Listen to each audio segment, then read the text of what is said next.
Alright guys, welcome back to the channel and to the garden. In today's video we're just going to be going over my top 5 common mistakes when building a pond. Now over the years I have built over 50 water features and ponds, and today I'm just going to share with you my experience of the common issues that you may have when building a pond of your own. First common mistakes is selecting location. It's very easy to think that you've got an unused spot in your garden or backyard and you would like to fill that with a pond. Now for the most part the reason that is unused is because it's not an area that you're probably going to go to and use. So I'd always select somewhere where you are going to be able to see the pond. Of course, choosing things like your sight lines is very important. So perhaps seeing it from the house or various windows inside or other areas of the garden. Now another key thing with location of your pond is to take into account things like overhead trees, as you can see here. Now it's very easy to kind of think that tucking it away in the shaded corner would be a great place for your pond, but of course you must account for things like leaves and things falling into the pond, boosting the maintenance that you will need to do to keep the pond clean. Of course, the other thing to think about when you are thinking about location is going to be things like electrics if you are using wired pumps. Now, if you are using solar pumps, that may be a lot less important, but certainly to bear in mind while you are selecting the location of your pond. So one of the next common mistakes we have here is in regard to choosing your liner and underlay. Now you can just see here, I've got a brand new liner here, which is going into a pond build, which will be out on the channel very soon. So keep an eye out for that. I'm going to give you a full step-by-step guide on how to build a pond. But just while we've got that here, I can use it as a great example.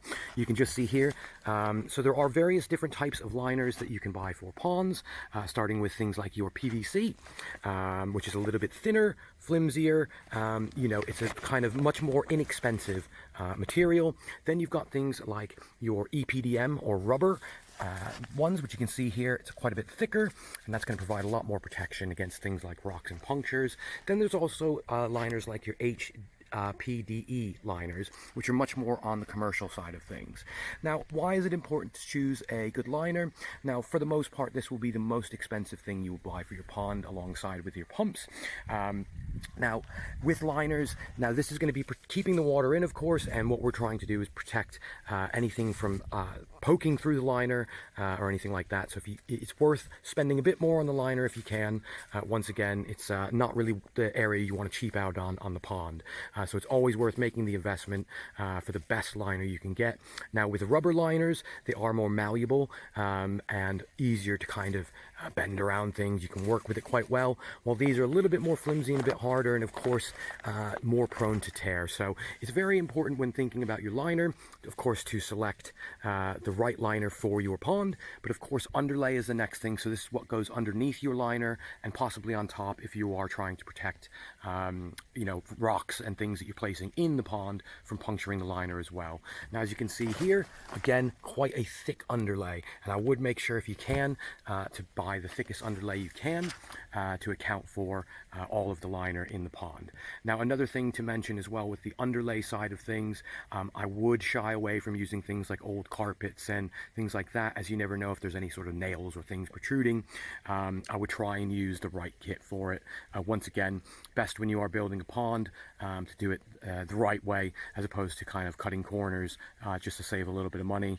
Again, once we get this in, the idea is that we don't want to have to fix or change this liner at any point over the years until it, of course, may be needed over many years' time.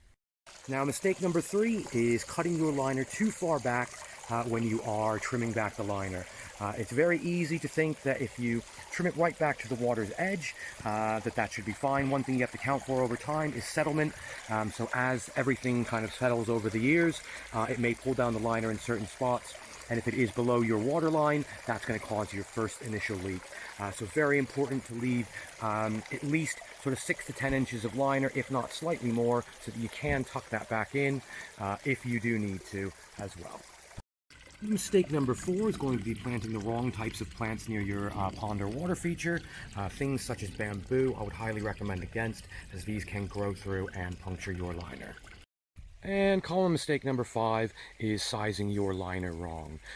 The way that you'd like to think of sizing a liner is we're going to account for the width plus the depth times 2. Now if you think of a pond, you've got one side that's going to dip down, that's going to be your one depth, then on the other side you've got the other depth coming up. So we need to account for those, and we also need to account for the additional liner above the water level that we can tuck in as well. So important to calculate correctly how much liner, and I'd always go a fair bit more than you actually need. Once again, it's easy to trim it back as opposed to having to lift sides or filling in areas because of the fact the liner is too small when you go to fit it. So hopefully you'll be able to avoid these common mistakes when building a pond of your own. Now, of course, if you're not subscribed to the channel, certainly feel free to do so. We've got lots of other waterfall builds and tutorials, as well as general tropical gardening here in the UK. So if you're looking kind of ideas to plant around your pond, ideas on building a waterfall, or anything like that, that could be the channel for you. Of course, if you have not checked out the friends of the channel, they'll be in the comment section below.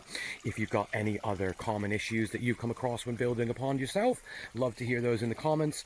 Always love to hear everyone else's experience as well, and hopefully others can learn from your experience. But with that said, of course, thanks for watching, and we'll see you on the next one.